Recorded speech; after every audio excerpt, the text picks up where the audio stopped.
welcome to Ladies Talking Leafs. I'm Chris. And I'm Sil. Start off the show with a rattle from the 1993 playoff rattle. Anyways, hope our listeners are enjoying the first few games of the Stanley Cup playoffs. I know that these crowds are insane in the U.S. I don't know about you, Sil, like what you're thinking about that, but it just seems there's only like up to, let's say, 9,000 people there. Mm-hmm. And it sounds like there's 20,000 people in those arenas, but I don't know. Well, they're probably still using the crowd noise that they normally do use. So to bump it up a little bit, maybe. Yeah. But anyway. Yeah. But anyways, we don't have any people obviously in our buildings, but hopefully for our Leafs, who knows? Maybe it'll happen for us. I don't know. But to start off the show today, we just want to let you know the results of our poll questions, which were something new for the playoffs. We're doing every game day for the playoffs. We're going to have a question, and be sure to follow us on our social media and put in your vote. Our handle is at LTL1917. Yeah, so for game one, the question we had was, will Freddie Andersen get in a game in round one? And the results for this were pretty close, but it was a 60-40 split in the yes column. So, 60-40 split, no. So most people thought that he wouldn't get in to a game. So far, Jack Campbell's looked pretty good. So we'll see if that comes to fruition. But yeah, like what's your personal thought on this, Chris? I don't know. Chris Johnston, it was funny the way he mentioned it on the Saturday night, I think it was. He said that there may be the possibility on the back-to-back that he gets in with Freddie, but I actually felt sorry for Freddie. They actually showed him once in the sitting there as the backup. I just not used to seeing his face there as the backup. But no, but you know when he was when Jack Campbell was over on the bench, though, I saw him smiling. So did you? Yeah, he looked. I actually made a point of noting that he was smiling, so he looked comfortable. He looked like he was okay. He didn't look sad or forlorn or anything. No, I'm sure he's and he's a supportive guy. I'm sure they're a team. Yeah. No, for sure. So I don't know. Maybe he'll get in, but it was. I thought actually it would have been like our poll was 60-40. I thought it would have been a lot more like closer to like 90% that people thought he would not be going in. So it's kind of interesting that way as to... Yeah, I did not expect it to be that close either. So, but I mean, Jack Campbell's looking pretty good so far. There was a couple of little missteps, but in game one, but last night he looked pretty darn good. And even though we had those periods where he didn't get a lot of action, I was a little bit concerned about that, but he still showed up nicely, and our defense played a lot better too in front of him yesterday. So, And our game number 2 question that we had on the poll: will the adversity experienced by the Leafs in game 1 help them get back on track and get in the win column for game number 2? So that one was actually quite positive. 90% thought that we would win that game. And I love the whole hashtag win it for JT on the on social media, and I hope that really continues with the team, the win it for JT for the series, not just for that game number 2. But yeah, I mean, I was glad to see that Leafs Nation was positive sort of thing, like to get that vibe from them, because we're always obviously from so many past experiences that haven't been great. We're always tend to be a bit more worried or negative, but yeah, I thought it was pretty good. What did you think about the 90% for that? Yeah, I was happy to see that, like you said. And I think, that is, Leafs Nation, we're an extension of the team. And I really feel like the team, that's the attitude that they had, that they wanted to win it for him. And I actually love what Spezza said last night about how they really want to win it for him and win the series for him so that he can get back into the lineup, where he belongs. So, that's, that made me feel a lot better seeing that everyone was feeling a little bit more, positive about the whole situation there. And, that was obviously good to see that everybody was feeling good going into that game. And not super, super stressed. So, which, obviously we've had in the past. So when we've had something go wrong. Anyway, so again, you can find our playoff poll every game day on all our social media platforms. So be sure to follow us at LTL1917 and give us your vote. We've got a lot to get into with what's gone on in the series so far. So without any further ado, let's talk Leafs.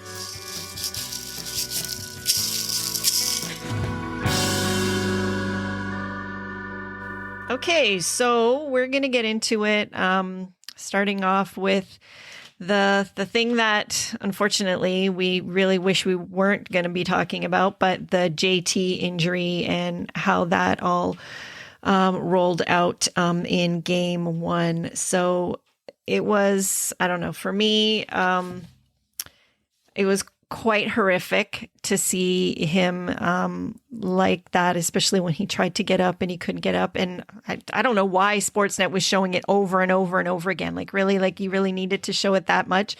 But for me, being a hockey mom, the first thing I thought of was him in his Maple Leaf bedding and how this is like obviously his dream. And the first thing I thought of was that dream is done for him for this year. So no, for sure, it's done. I think as well. I can't see him coming back. I don't even know next year too. Like it might be something like the way Sidney Crosby took that whole year off years ago. Hopefully not. Cross our fingers. Well, I mean, by all accounts, from what they've said in the reports, he's got the knee injury also, which we'll get into in a second. But but the concussion, obviously, they don't really have a timeline for it. But he could recover. Like it depends how far we go. Because he's got no structural damage, there's not as much danger, I guess. So as long as the concussion symptoms abate, then he could be back this year. Which I the way he got rocked, I'm like completely blown away that he is doing as well as he is. So it's funny. I heard Damian Cox tweeted out actually that. For all of 10 minutes, the Leafs had their full lineup for this year. God. It's like, I know that's crazy, eh? Yeah. Like, it's like, hope you enjoyed it. It's like, oh my God. Like not to take away, obviously, for like, it was a horrific thing, but it's just crazy how we never really have had a full lineup with everybody in there. And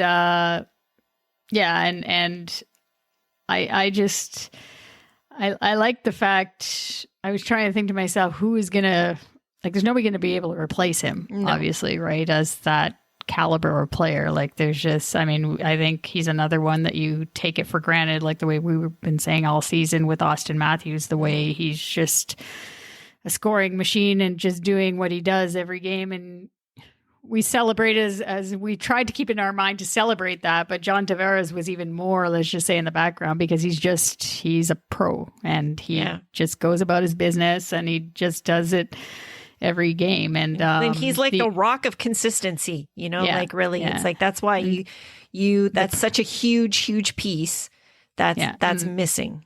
Yeah. And the person though, that I think that can possibly at least, he seems to have elevated his game a little bit, and he's also a leader, is Jason Spezza. He, I think, has come into a little bit of a light here with Tavares going down. So yeah. And but I actually think they didn't play that bad in that game, considering. I mean, they played great. Yeah, considering.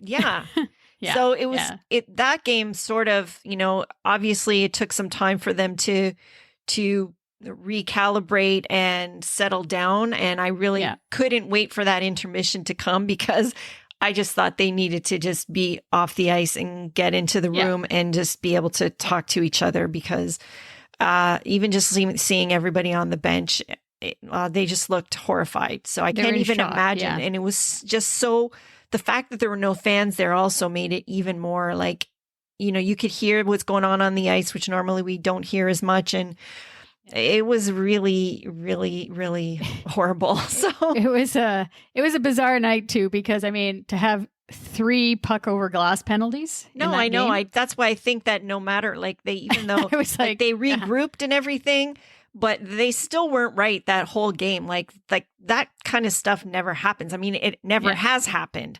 So exactly, it's not going to happen again either. But I think that it took some time for them to regroup. They still took it to them for a lot of the game. I think that even Montreal in some ways was sort of a little bit taken aback because they settled down too, because the thing that caused the whole thing was their reckless hitting. Like they came out hitting, which is great, but I would just every single hit that any guy was throwing and finishing, they were leaving their feet.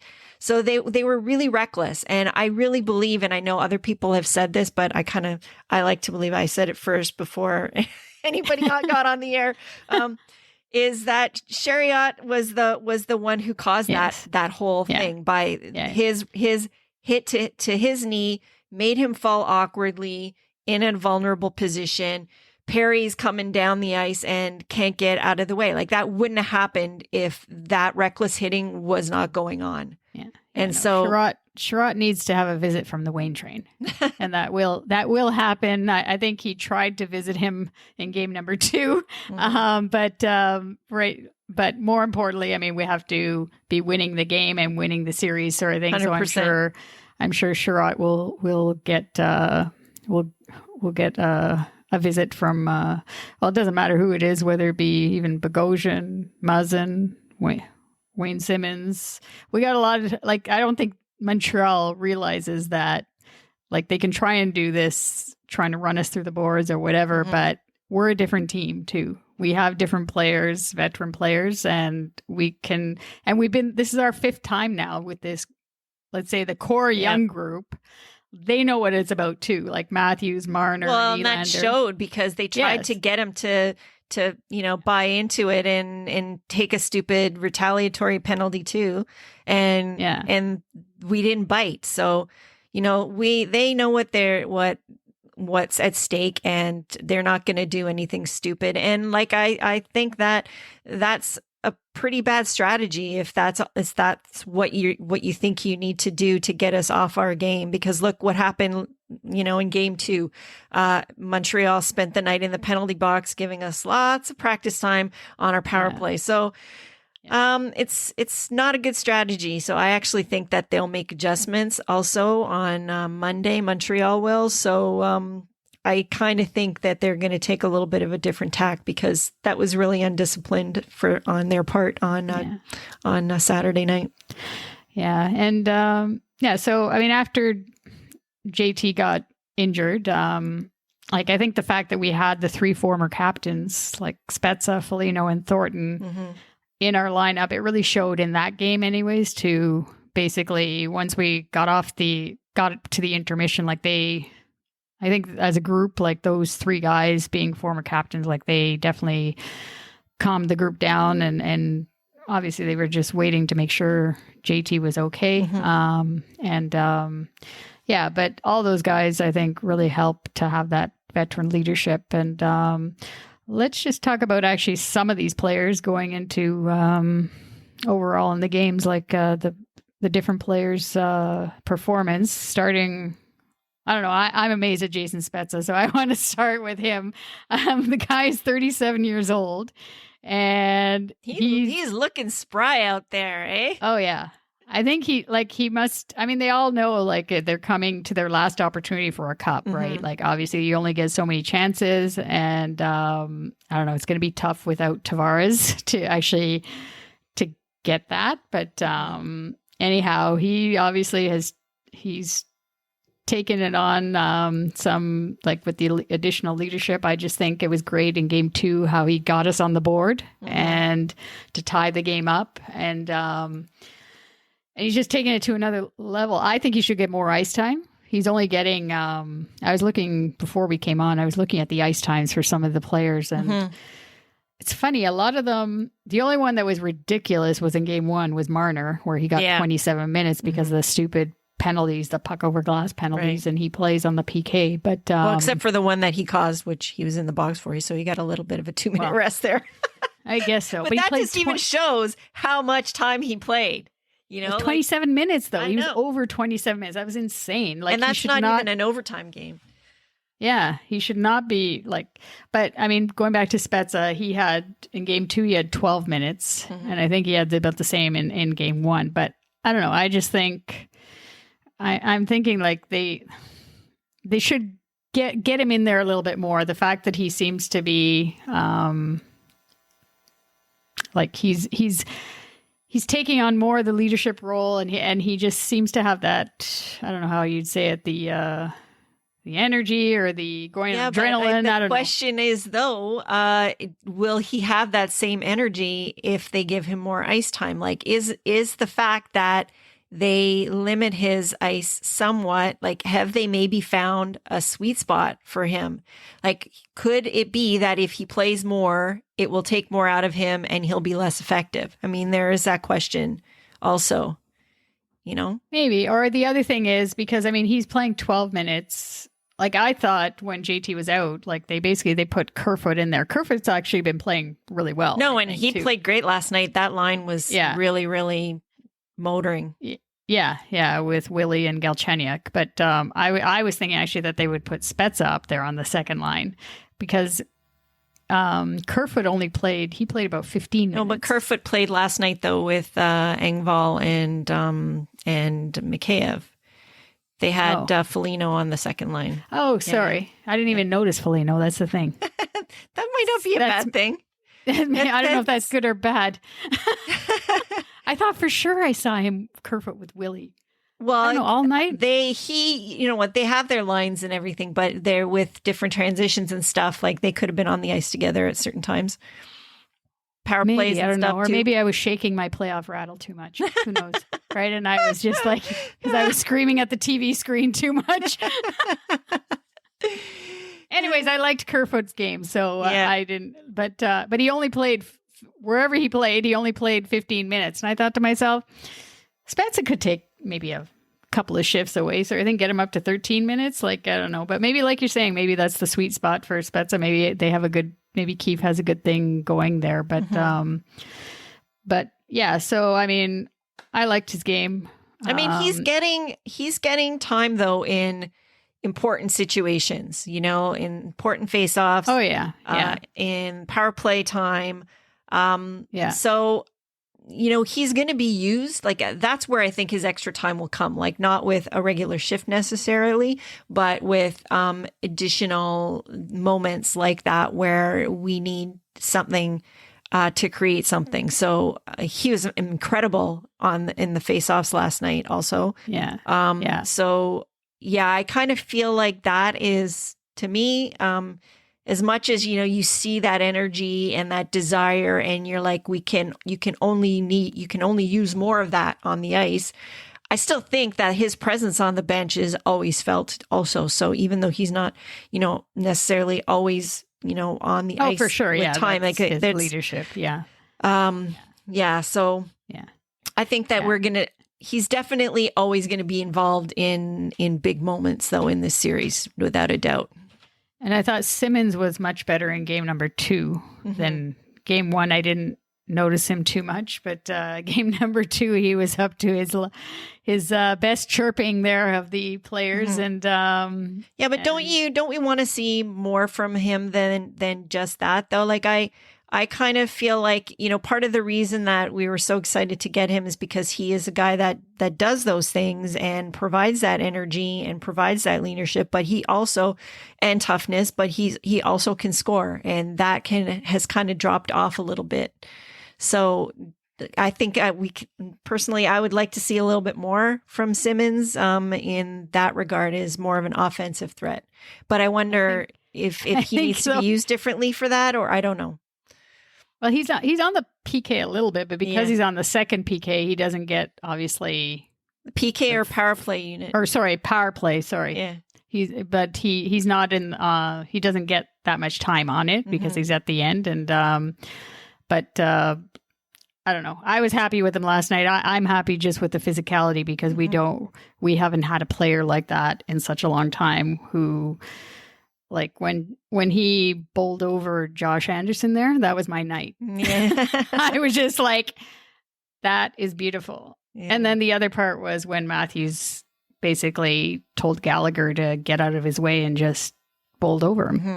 That was another beautiful moment that I enjoyed very much. And we have not seen that in quite some time in our game. Just those little instances. Like it doesn't have to be all the time like the way the Habs are doing it. But, but yeah, no, I mean, yes, Simmons being that net, I can see what you're saying though, like being more in the net front presence, like maybe tip in a goal, that sort of thing, or get in the eyes of the goalie. Yeah, he can probably do better with that. And then of course, speaking of Austin Matthews, what did you think of him? Oh my God, he was a beast last night, and yeah, he was just everywhere. Like I really like the chances that he has and the stuff that almost doesn't go in. Like I don't know if there's a guy in the league that has as many posts as him. Like every game, like it's pretty incredible. I think that we haven't even seen the best of him yet in this series. But yeah, that was really that goal was like, again, like so fast that I'm thankful that we have replay, because every time he scores, you really need to see the replay to see that it went in, right? So it's funny. And like you said, like his physicality is so much better. He's really good in the faceoffs. Also, his basically his two-way game is right there. So yeah, it was funny. I've been noticing on social media a lot of references to 1967 and good references actually. So in game 2, Matthews had a 3-point night last night, and that's the first time that's happened for a Leaf player in a playoff game versus Montreal since 1967, that he actually had 3 points, a player like that. So my highlight too. I mean, I am a little worried when he does make the hits, because that's not what we want him for. But when he does, he seems to be enjoying it. Actually, he's 100%. So that's a good thing. But I just want to make sure obviously we need him healthy, and just to keep on doing what he's doing, because he's definitely a machine out there. That's for sure. And then going back just to the ice time thing with Nylander, William Nylander. Like I don't know. I thought he was playing good last night on the Saturday night. He played great both nights. I mean, he had, but some people are complaining about him on social media. But you don't even go there, because there's people that hate Willie no matter what. So there's those people, the Twitter people, like they are his haters, and no matter what he does, that he's never going to be able to do anything that they like. So it's pointless. Yeah, but anyhow, he played in game number 2. Willie played 16:40, and he had 4 minutes of power play time. So basically, if you didn't have that power play time, you'd only be at 12 minutes. Yeah, I thought to myself, again, that's not enough for that caliber of player. I mean, I agree with that. And I just think, and then you look at the ice time. I looked at the ice time of obviously the top line with Matthews and Marner. Like they were a bit more down to earth. They were like just over 22 minutes for the night. But I'm like, what is it to just, like Keefe said, he's not into line matching so much. Like I think what he does more is he kind of sees, depending on where we are in the game, what line is being effective, and he'll tend to play them more. Like, I actually think he played the third line more, Kerfoot, Engvall, Mikheyev in instances. Be interesting to see what their ice time was in comparison, but I kind of feel like that's what he does. So that probably took that away. Maybe it's also because that was the first day that they had put together Foligno at center and Nylander and Galchenyuk. That was Galchenyuk's first game, and they had never played together before. So to kind of give them a little bit more time to acclimate and as opposed to putting them out too much and making them a little bit more vulnerable like that. I think that maybe gives them a little bit more time to get used to each other and to see how Foligno was, because remember last year when they put Nylander in on center, and it was a really hard adjustment. So maybe Keefe's learning from that and is like, okay, I'm not going to put these guys into, too much harm's way and hold back on them a little bit, just because Foligno hasn't been a centerman for a while and he's never played with these two guys in that situation. So maybe that's part of the reason. Yeah, we'll see, I guess, as it goes on, right? And now they're not going to get I have difficulty thinking of home ice, because it's like, to me it makes no difference whether they're playing here or there or whatever. But they won't have the last change in Montreal. But but yeah, so we'll see how it goes, I guess, as the series goes on. Yeah, and so the only other, I guess, on the D, I guess Sandin, he's just been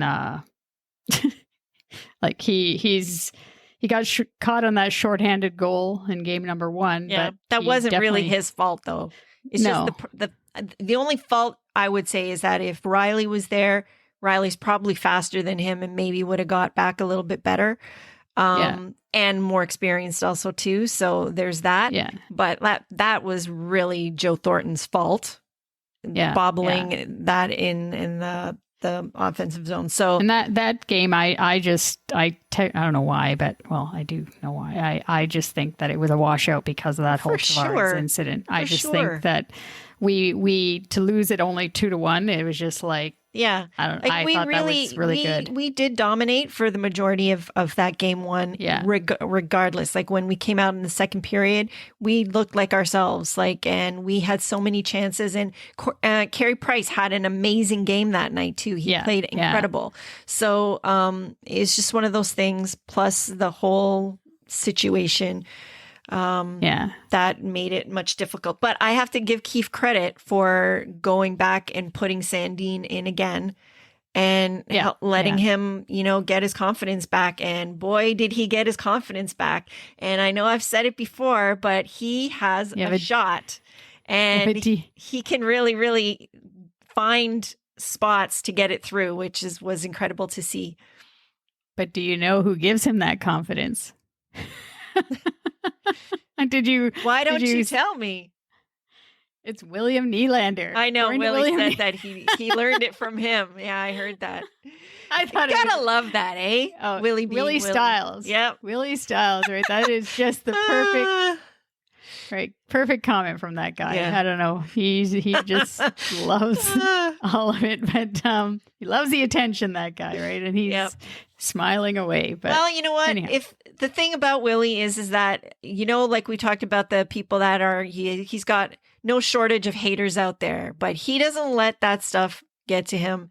He has confidence in himself and he believes in himself. And if he's passing that on to young Sandin, then more power to him for, instilling that same kind of feeling of confidence and self-worth, because you know what?